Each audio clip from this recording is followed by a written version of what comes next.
सुमिरन कर ले मेरे मना, तेरी बीती उम्र हरि नाम बिना। सुमिरन कर ले मेरे मना, तेरी बीती उम्र हरि नाम बिना। हस्ती दंत बिनु पंछी, पंख बिनु नारी, पुरुष बिना। हस्ती दंत बिनु पंछी, पंख बिनु नारी, पुरुष बिना। वैश्या पुत्र पिता बिनु हीना, वैसे प्राणी ज्ञान बिना। वैश्या पुत्र पिता बिनु हीना, वैसे प्राणी ज्ञान बिना। सुमिरन कर ले मेरे मना, तेरी बीती उम्र हरि नाम बिना। देह नैन बिनु रैन, चंद बिनु मंदिर, दीप बिना। देह नैन बिनु रैन, चंद बिनु मंदिर, दीप बिना। जैसे तरुवर फल बिन हीना, वैसे प्राणी ज्ञान बिना। जैसे तरुवर फल बिन हीना, वैसे प्राणी ज्ञान बिना। सुमिरन कर ले मेरे मना, तेरी बीती उम्र हरि नाम बिना।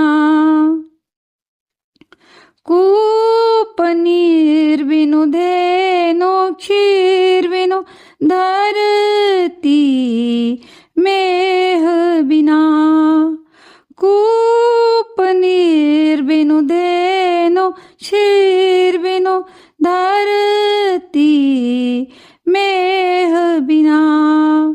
जैसे पंडित वेद बिनु हीना, वैसे प्राणी ज्ञान बिना। जैसे पंडित वेद बिनु हीना, वैसे प्राणी ज्ञान बिना। सुमिरन कर ले मेरे मना, तेरी बीती उम्र हरि नाम बिना।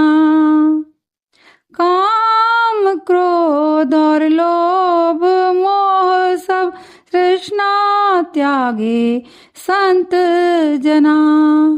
काम क्रोध और लोभ मोह सब तृष्णा त्यागे संत जना।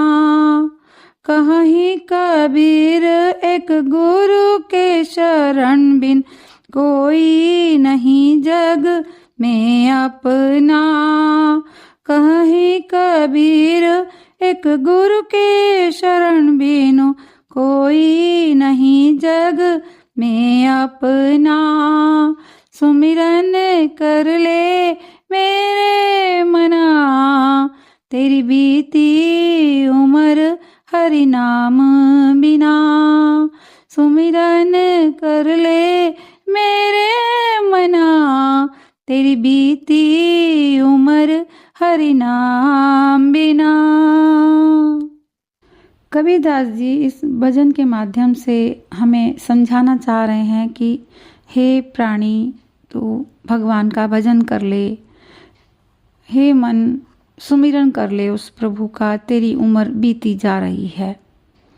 जिस प्रकार हमारी हस्ती दांत के बिना हम अगर कुछ खा नहीं पाएंगे तो शरीर में ऊर्जा नहीं मिलेगी, हम प्रभु का भजन नहीं कर पाएंगे। तो जैसे शरीर बिना दांत के अधूरा है, पक्षी बिना पंख के और नारी बिना पुरुष के अधूरी है।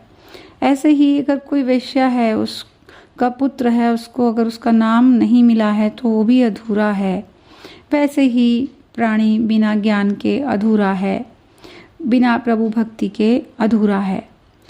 ये शरीर आँखों के बिना और रात चांद के बिना अधूरी है। ऐसे ही मंदिर बिना दीप के अधूरा है। ऐसे ही तरुवर यानी पेड़ बिना फल के अधूरे हैं, तो प्राणी बिना ज्ञान के, बिना भक्ति के अधूरा है।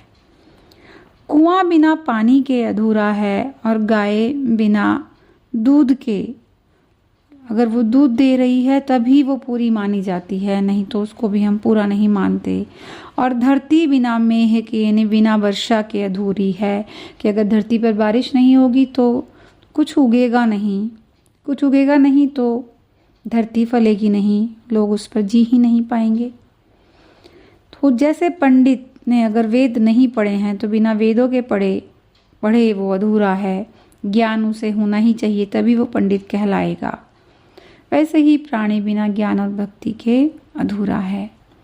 जो संत लोग होते हैं वो कामनाओं को, इच्छाओं को, क्रोध, गुस्से को, लोभ, लालच, मोह को त्याग देते हैं, तभी वो संत कहलाते हैं, तभी वो प्रभु के दर्शन कर पाते हैं। यदि वो इनमें ही पड़े रहें तो प्रभु दर्शन उनको नहीं होंगे। तो कबीरदास जी कह रहे हैं कि हमें गुरु की शरण लेनी चाहिए। गुरु के बिना जग में अपना कोई नहीं है। गुरु ही है एक जो हमें प्रभु भक्ति का मार्ग दिखा सकता है, हमें ज्ञान दे सकता है। हमें उसकी शरण में जाना चाहिए। एक श्रेष्ठ ऊंचे गुरु के साथ सत्संग हमें करना चाहिए और उसके बताए मार्ग पर चलना चाहिए, क्योंकि जिस प्रकार बाकी सब चीज़ें अधूरी हैं किसी दूसरे के बिना, तो जो हम हैं, हमारा शरीर है, मनुष्य है, ये बिना भक्ति के, बिना ज्ञान के अधूरा है। हमें ज्ञान होगा तो हम भक्ति भी कर पाएंगे और तभी हम प्रभु के दर्शन कर पाएंगे, मुक्ति पा पाएंगे। हम मुक्त होने के लिए ही इस दुनिया में आए हैं। यदि हमने वही नहीं पाई तो बाकी हम कुछ भी कर लें, वो सब बेकार है।